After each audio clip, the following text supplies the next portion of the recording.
النهارده احنا موجودين معاكم من فندق سيوة شالي ريزورت، فندق من اقدم الفنادق اللي موجوده هنا في واحد سيوة. افتتاحه كان في 2004. الفندق يعتبر من اكبر الفنادق الموجوده هنا في سيوة، عدد الغرف بتاعته 99 غرفه. قبل ما نبدا صلي على النبي في قلبك وتابعونا في اخر الفيديو، هتلاقوا معانا مفاجآت كتير. الفندق هنا مبني على الطراز السيوي ومصنف رقم 11 عالميا بالحفاظ على البيئه.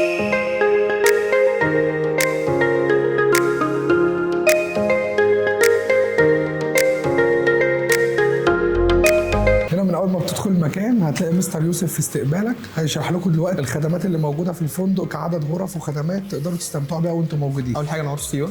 تمام. الاوتيل هنا من اقدم الاوتيلات اللي موجوده في سيوه. الغرف عندنا اللي بيميزها انها ميكس بين حاجتين. اول حاجه واخده الطراز السيوي، يعني انت هتخش هتحس ان انت في طراز بيئي ايكولوجي. في نفس الوقت عاملين خدمه كونفرت في الاوضه، هتدخل هتلاقي الغرف كلها مكيفه، الغرف كلها فيها شاشات LCD، في ميني بار، وكل غرفه طبعا ليها الحمام المنفصل بتاعها مجهز ومعقم خصيصا لما انت تخش. وفي نفس الوقت عندنا طبعا اللي هي الاداره الفندقيه الكامله، هتلاقي الروم سيرفيس، الهاوس كيبنج موجود كل يوم، خدمه المطعم مفتوحه عندنا، موجوده عندنا فطار غدا عشاء. تمام. والاوتيل نفسه بيكون فيه 2 حمام سباحه، منهم حمام سباحه طبعا مطل على جبل الدكرور، وخيمه بدوي بتكون مفتوحه معانا في الشتاء على طول، وعين ميه سخنه هوت سبرينج. هنفرجكم دلوقتي على الفندق بجميع الخدمات بتاعته.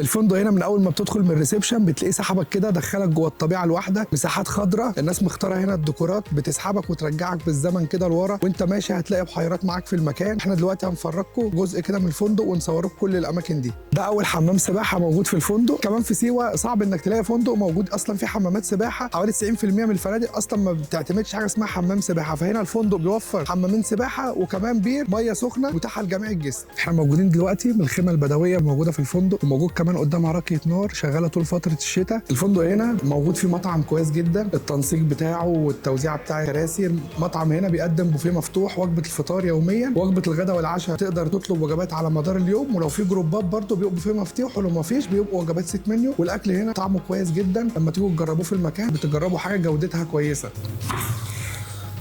ده نموذج للغرف بتاعه الفندق. احنا موجودين في غرفه تريبل، والميزه في الغرف التريبل هنا في الفندق او في سيوه عموما انك تدخل تلاقي الاوضه ستاندر 3 سراير، مش بيخش لك اكسترا بيد والكلام ده.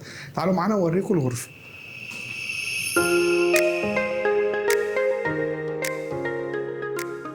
موجودين دلوقتي في الغرفه الستاندر العاديه فندق سيوة شالي ريزورت. الغرف هنا كلها مكيفه. تعالوا نفرجكم على الغرفه وحلاوتها.